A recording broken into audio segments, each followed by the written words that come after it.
Hey, what's going on? Ryan here, setthepace.triathlon.com, and doing a quick little live video. We're going to talk about Ironman Des Moines 2022. I'm going to be right there with you. I got comments open, so if you guys post any questions live, I can answer those. But I specifically want to talk about, especially at the time of this recording, doing the live video. We're about 2 weeks out from race day. So what should you be doing as far as your training goes? A lot of questions everybody's posting of a month out, 2 months out. What's your training load? What are you doing for workouts and that type of thing?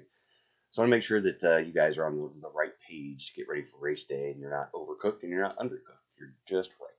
So what I'm going to do is I'm going to pull up some of the training plans that I've made in Training Peaks, and I'm just going to, for the sake of this discussion, I'm going to pull up the kind of the beginner. This is kind of a bare minimum type of plan, and it doesn't have too much intensity as far as that goes. And it's really kind of beginner level swimming. But towards the end of it's 24 weeks long. Towards the end, everybody was kind of on the same level as far as the intensity, the volume, and everything. So it should be a good representation no matter where you fall on the spectrum. If you're kind of an advanced athlete, beginner athlete, and this is your first Ironman attempt, this should help kind of get you ready, give you a good idea of what you should be doing at this point in time. Because last thing you want to do is do a 100-mile bike ride the week before a race. So we're going to jump in real quick. And again, any comments or anything, or any questions, post them in the comments and I'll see them live. I'm looking on another screen here. But we'll just jump right into it. So this week, being 2 weeks out, you still want to do a little bit of volume. The key is you're trying to reduce the intensity of the workload, so you're getting adaptation, you're getting recovery. So on race day, you're as recovered as possible, but you're trying to minimize losing fitness as you get to race day. So you can't just stop working out and then just get to race day. I mean, you could, but you may not. You may lose substantial fitness before you get to race day. So you want to be careful. It's a fine line of not going too hard, but not doing anything and just sitting around being, eating ice cream and doing whatever you want instead of doing training. So don't mail it in, but don't go overboard. So as you can see, the total volume I've got here programmed about 9 hours, 9.5 hours the week before. In the week of the race, about 4 hours. So basically, I do kind of a race prep where you got some Z3, Z4 intensity, but not too much, not too little. And the last, long ride is about 90 minutes or something like that. So at this point, 90-minute bike ride shouldn't be really a killer or anything like that.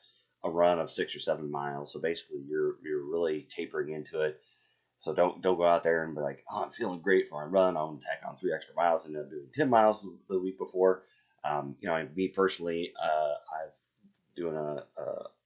done a half marathon. The actually falls in the week before the race. So I'm gonna dial it back down to the 10K option instead of doing a 30.1 miles extremely hilly course. I really don't want to put myself on the ground and getting ready for race day. So that you got to take that in consideration when you're doing your training and stuff. So basically, you're doing some swimming, and I've got here a 3K for some tempo work, and then you're dialing back down to 2,500, 2K, and then just maybe 1,000 before you head out, and try to get, if there's an option, to get in some open water swimming, which I do have the event schedule pulled up. Let's see if they've got any kind of athlete briefing, welcome ceremony, practice swim. So they do on Saturday, June 11th. At Grays Lake. They're going to open it up for practice swims 7:30 to 9 a.m. So if you get an opportunity to just get in there, get in the open water, just test it out, see what the lake's feeling like, see what the water temperature, how you react. If it's wetsuit optional, if you think you're going to go with a wetsuit or not, you want to try it out in the water, see how it feels without the wetsuit. I think that's your opportunity to go do that. So definitely try to get an open water swim in. And then just a little short 2-mile run the day before the race or something like that. So the practice swim is on Saturday, so maybe you do the practice swim and a little 2-mile run or something. Nothing crazy. Just go out there, just a little peppy, get a little running, get a little sweat going, and then go back and just relax for the rest of the day. So basically, as you can tell, it's, most of my plans, the 3 weeks out, you're going into race prep mode. You got a little transition week from build to transition where it's mostly just volume.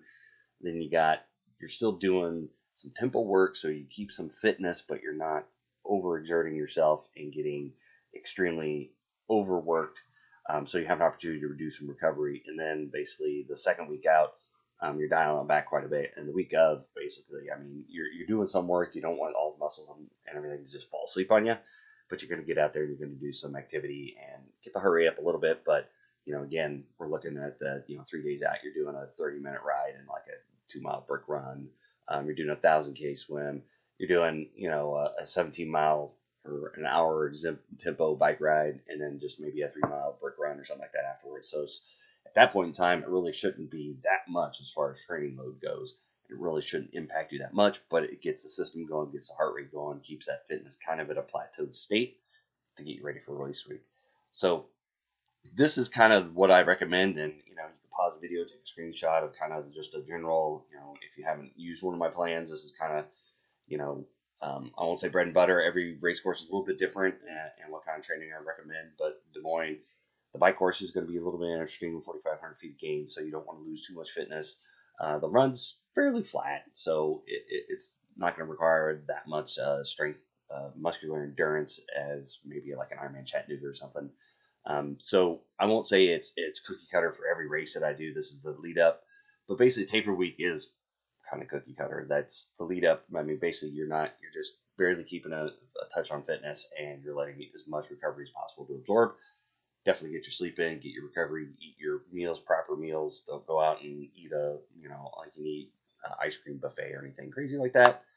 But that is your week to kind of do your recovery. So hopefully this helps out with your training and kind of gives you a good idea where you should be at 2 weeks out from race day. You really should be, riding into taper. You should be riding into keeping up some zone 3 intensity, but nothing really. If you're touching zone 4, just really little, and you're not doing.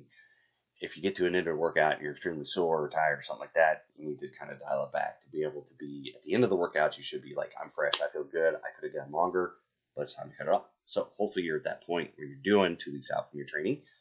And at the time of this recording, we are 2 weeks out from Ironman Des Moines. So hopefully this is about where you're at. And again, I didn't see any questions here on live, but if you see it later, replay on Facebook, you see a replay on YouTube. If you like it, give it a thumbs up. If you like it on YouTube, give it a thumbs up. Subscribe to see future videos that I post, Ironman Des Moines, or just training tips in general.